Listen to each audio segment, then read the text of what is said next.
সালামু আলাইকুম সুপ্রিয় ভাই বোনেরা,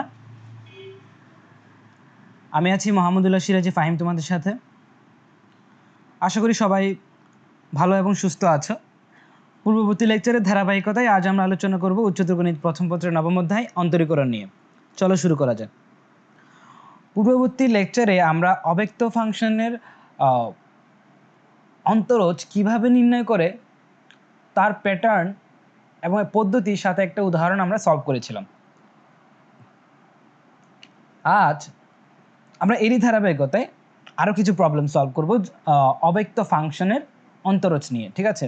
তাহলে দেখো, একটা প্রথম যে প্রবলেমটা সেটা হচ্ছে y = sin x + y whole square হলে dy dx নির্ণয় করো।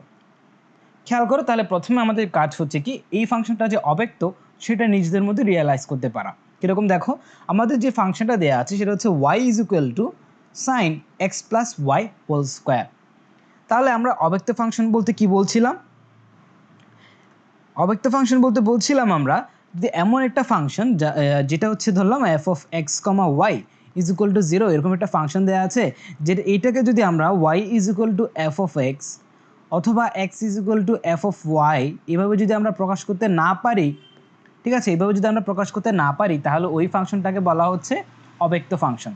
তাহলে তোমরা এখন দেখো, আমাদের যে ফাংশনটা দেওয়া আছে সেটার দিকে তাকালে আমরা দেখতে পাচ্ছি এই ফাংশনটা হচ্ছে y = sin x + y whole square.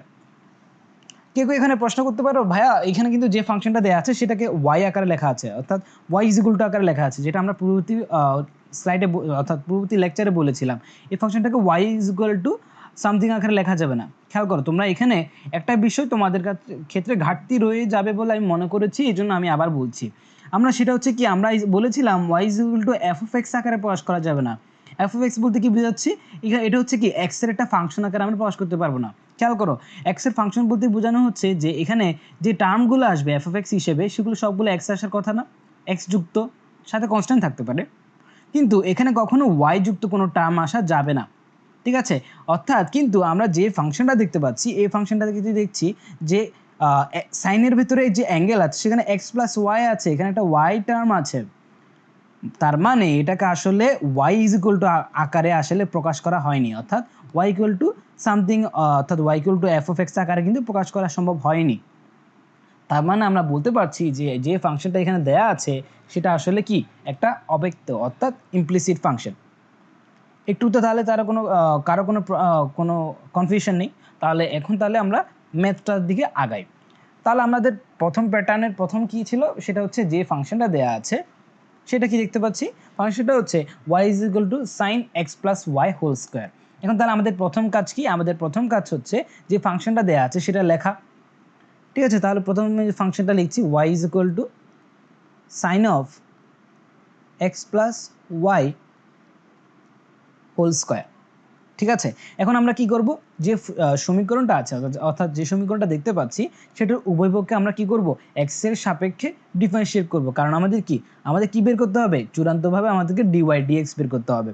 তাহলে আমরা ইমপ্লিসিট ফাংশনের অন্তরজ বের করার নিয়মে কি দেখেছিলাম, সেটা হচ্ছে যে সমীকরণটা দেয়া আছে তার উভয় পক্ষে x এর রেসপেক্টে কি করব, আমরা ডিফারেন্সিয়েট করব। তাহলে x এর রেসপেক্টে যদি আমরা ডিফারেন্সিয়েট করি তাহলে আমরা কি পাই, দেখো আমরা যেটা পাচ্ছি সেটা হচ্ছে, দেখো লেফট সাইডে দেওয়া আছে একটা y। এখন বলো y কি আসলে একটা ফাংশন না? x আছে, yও আছে এটার সাথে, সো আলটিমেটলি y হচ্ছে একটা ফাংশন, ইমপ্লিসিট ফাংশন। আমরা বলেছিলাম x কে পরিবর্তনশীল ধরবো, আবার y কে একটা x এর একটা ফাংশন ধরে নিব, অর্থাৎ f(x) ধরে নিব, ঠিক আছে? দেখতেই পাচ্ছি y একটা x এর ফাংশন, x + y এর ফাংশন, সো আলটিমেটলি আমরা বলতেই পারি সেই x এর ফাংশন, ঠিক আছে কিনা? তাহলে এখান থেকে আমরা তাহলে বলতে পারছি যে y ফাংশনটাকে যদি ডিফারেন্সিয়েট করি, y কে যদি ডিফারেন্সিয়েট করি আমরা কি পাবো, আমরা কি পাচ্ছি, dy/dx পাচ্ছি, ঠিক আছে? তাহলে লেফট সাইডে আমরা কি পেয়ে গেলাম, dy/dx। এখন তাহলে রাইট সাইডে কি আসবে বলো তো? রাইট সাইডে আমরা দেখতে পাচ্ছি আমাদের কাছে একটা সাইন অ্যাঙ্গেল দেওয়া আছে, sin x + y whole square. এখন তোমরা আমাদের প্রশ্ন করতে পারো, ভাইয়া এই অ্যাঙ্গেলটা, এটাতে তো কোনো সমস্যা হওয়ার কথা না। খেয়াল করো, এই জায়গায় কিন্তু অনেকেরই কিন্তু কনফিউজড হবা এবং অনেকে অন্যমনস্কভাবে ভুল করে চলে যাওয়া। এই জন্যই আসলে এই ম্যাথটা আমার দেওয়া। কারণ হচ্ছে দেখো, তোমরা অনেকেই এই যে sin x + y হোল স্কোয়ারকে এটাকে অনেকেই এইভাবে তুলনা করবা। অনেকেই কিন্তু ম্যাথটা করতে গেলে sin² x + y হিসেবে ম্যাথটা করে ফেলবা। মানে হচ্ছে সাবকনশিয়াসলি কিন্তু তোমরা এইভাবে করে ফেলবা, তোমরা নিজেরাও বুঝতে পারবা না। এই জন্যই আসলে তোমাদেরকে সতর্ক করার জন্য ম্যাথটা আমার দেওয়া। কীরকম দেখো, এখানে খেয়াল করো, যদি এটা এই দুটা কিন্তু এক নয়, দেখতে পাচ্ছ sine square x plus y আর sine x plus y whole square, এটা কিন্তু এক নয়। আমরা এটাকে এই যে এক্স প্লাস ওয়াইকে যদি জেড ধরি, তাহলে এই যে sine x plus y whole স্কোয়ারকে আমরা এভাবে লিখতে পারি কিনা দেখো, সাইন জেড স্কোয়ার। আর এটা এই ক্ষেত্রে তাহলে এটাকে কি লেখা যাচ্ছে, সাইন স্কোয়ার জেড। তাহলে তোমরা নিশ্চয়ই বলতে পারো যে এই দুটা কিন্তু এক নয়, ঠিক কিনা? তাহলে দেখো এটাকে যদি ডিফারেন্সিয়েট করি কীরকম আসবে দেখো, সাইন জেড স্কোয়ার যদি এক্সের রেসপেক্টে ডিফারেন্সিয়েট করি তাহলে আসবে কি আসবে বলো তো, সাইন। এটাকে তাহলে এক্সের রেসপেক্টে যেহেতু ডিফারেন্সিয়েট করছি, যেহেতু এটা এক্স নয়, সো আলটিমেটলি যদি জেডকে একটা এক্সের ফাংশন ধরি তাহলে আমরা কি এক্স, এটাকে এক্স ধরবো, তাহলে সাইন এক্সকে ডিফারেন্সিয়েট করলে কি আসে, কস এক্স, কস, তাহলে জেড স্কোয়ার হবে। চেন রুল অনুসারে জেড স্কোয়ারকে যদি আবার ডিফারেন্সিয়েট করি টয়েস জেড আসবে। কিন্তু এটাকে যদি সাইন স্কোয়ার জেডকে যদি ডিফারেন্সিয়েট করি তাহলে কি আসবে বলো তো, আমাদের যেহেতু সাইন স্কোয়ার জেডকে কি লেখা যাবে, সাইন জেড হোল স্কোয়ার, ঠিক আছে? তাহলে এটাকে যদি জেড ধরি, খেয়াল করো এক্ষেত্রে আমরা জেড স্কোয়ারকে জেড এক্স ধরেছিলাম, এখানে সাইন জেডকে আমরা এক্স ধরছি, তাহলে সাইন জেডকে যদি এক্স ধরি তাহলে এটা এক্স স্কোয়ারের মতো আচরণ করবে। তাহলে এটাকে যদি এটা হবে ডিফারেন্সিয়েট করলে কি আসে, 2 সাইন জেড আসে না? এবং খেয়াল করো আমরা জেড ধরেছিলাম কাকে, সাইন জেডকে, তাহলে সাইন জেডকে আবার যদি আবার ডিফারেন্সিয়েট করলে কি আসে, কস জেড, চেইন রুল অনুসারে। তাহলে এই দুটো কি একই হলো, তাদের ডিফারেন্সিয়েশন অর্থাৎ অন্তরজকে একই, যেহেতু তাদের অন্তরজ ভিন্ন, সো আলটিমেটলি তারা ফাংশন দুটাও পরস্পর ভিন্ন।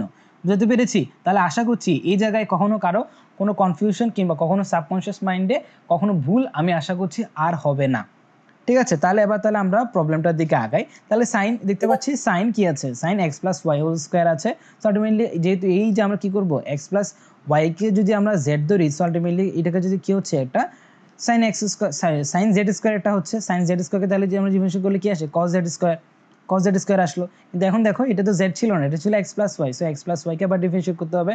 এখন হচ্ছে এক্স প্লাস ওয়াই তো ডিফারেন্সিয়েট করবো, তার আগে দেখতে হচ্ছে আমরা কাকে ধরেছিলাম, জেড, জেড ধরেছিলাম এক্স প্লাস ওয়াই হোল স্কোয়ারকে, ঠিক আছে? তাহলে এক্স প্লাস ওয়াই হোল স্কোয়ারকে যদি আমরা জেড ধরি তাহলে কি ডিফারেন্সিয়েট করতে হবে, তাহলে জেড স্কোয়ারকে ডিফারেন্সিয়েট করলে কি আসে, টুয়াইস জেড, এই যে 2 × এক্স প্লাস ওয়াই। এবার হচ্ছে চেইন রুল অনুসারে আবার যেহেতু এটাকে এক্স প্লাস ওয়াই হোল স্কোয়ারকে আমরা জেড ধরেছিলাম, ঠিক আছে, এটাকে যদি ডিফারেন্সিয়েট করেছি, এখন কিন্তু কথা হচ্ছে এক্স এই যে জেড স্কোয়ার করার জন্য এই যে এটাকে আমরা জেড ধরেছিলাম না, ঠিক আছে কিনা, এটাকে জেড ধরেছিলাম না, তাহলে এটাকে আবার ডিফারেন্সিয়েট করতে হবে। তাহলে আবার যদি ডিফারেন্সিয়েট করি এক্স প্লাস ওয়াইকে যদি ডিফারেন্সিয়েট করি, দেখো এক্সকে ডিফারেন্সিয়েট করলে 1 আসে আর ওয়াইকে ডিফারেন্সিয়েট করলে কি আসে, dy/dx আসে। আশা করছি এই জায়গায় কারো কোনো প্রবলেম হওয়ার কথা না, কারণ হচ্ছে এখানে জাস্ট সিম্পল আমরা কি করেছি, সিম্পল চেইন রুল অ্যাপ্লাই করেছি।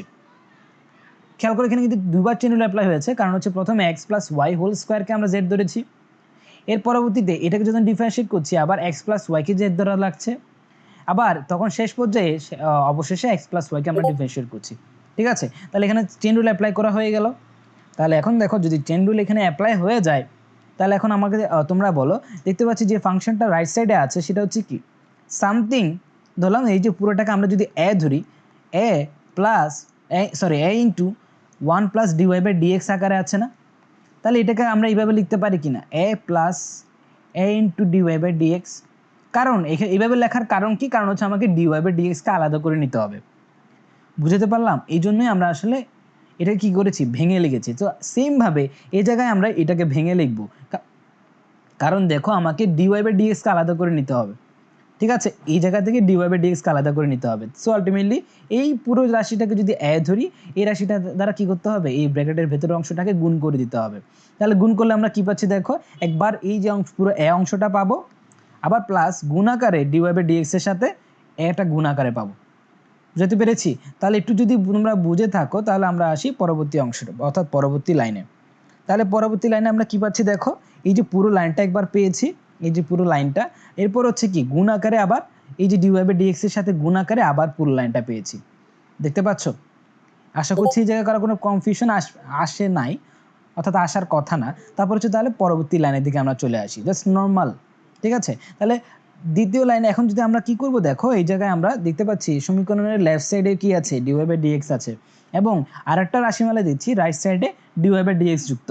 তাহলে আমাদের কাজ কি হবে, এই যে dy/dx যুক্ত দুটাকে এক পাশে নিয়ে এসে dy/dx কে কমন নেওয়া। তাহলে আমরা কি করছি, যেহেতু অলরেডি লেফট সাইডে একটা dy/dx আছে, সো আমরা রাইট সাইডে যে অংশ dy/dx এর সাথে গুণ আকারে যে রাশিটা আছে সেটাকে আমরা পুরোটাকে কি করব, লেফট সাইডে নিয়ে আসছি। তাহলে লেফট সাইডে নিয়ে আসলে আমরা কি পাচ্ছি দেখো, 1। এই খেয়াল করো, এর আগে কি dy/dx এর আগে 1 আছে না, একই সাথে একটা কাজ করা হয়েছে, সেটা হচ্ছে dy/dx কে কমন নিয়ে ফেলা হয়েছে। তাহলে dy/dx কে যদি কমন নেই, দেখতে পাচ্ছি এটার সাথে 1 আসছে, 1 মাইনাস 2 ইন্টু কত আসছে, x plus y into cos x plus y whole square দেখতে পাচ্ছি। আর রাইট সাইডে যে অংশটা আছে সেটা জাস্ট বরাবরই রয়ে গেছে, এই অংশটা জাস্ট বরাবর এখানে তুলে ধরা হয়েছে। তাহলে এখন দেখো, এখন আমাদের কাজ কিন্তু অনেক সহজ এবং একদম সহজবুদ্ধ হয়ে গেছে। কীরকম দেখো, এখান থেকে জাস্ট dy/dx কে আলাদা করে নিতে হবে। তাহলে dy/dx কে আলাদা করে নেওয়ার প্যাটার্নটা কীরকম দেখো, তাহলে হচ্ছে কি, এই যে আগে গুণাকারে যে রাশিটা আছে সেটাকে যদি আমরা আর গুণনের মাধ্যমে পক্ষান্তর করে দিই, তাহলে কিন্তু আমাদের dy/dx বের হয়ে আসবে। দেখো তাহলে আমরা যদি dy/dx তাহলে কীভাবে বের হয়ে আসছে দেখো, শেষ পর্যন্ত আমাদের dy/dx এর মান চলে আসছে 2 ইন্টু এক্স প্লাস ওয়াই। এই খেয়াল করে, এই যে 2 into x plus y into cos x plus y whole square. ঠিক আছে, এই অংশটা আসলো, আর নিচে আসলো কি 1 minus 2 into x plus y into cos x plus y whole square. তোমরা যখন এই লাইনটা কীভাবে লিখবা, ঠিক আছে, অনেকেই সাবকনশিয়াস মাইন্ডে এই জায়গায় এই দুটো রাশিটাকে রিমুভ করে দিবে, অর্থাৎ একটাকে আটটা দ্বারা কাটাকাটি করে ফেলবে। কিন্তু দেখো, আসলে যদি তোমাদের রাশিটার দিকে যদি হর এবং লবের দিকে যদি ভালোভাবে তাকাও, তাহলে কিন্তু তোমরা কখনো এরকম ভুল করার কথা না।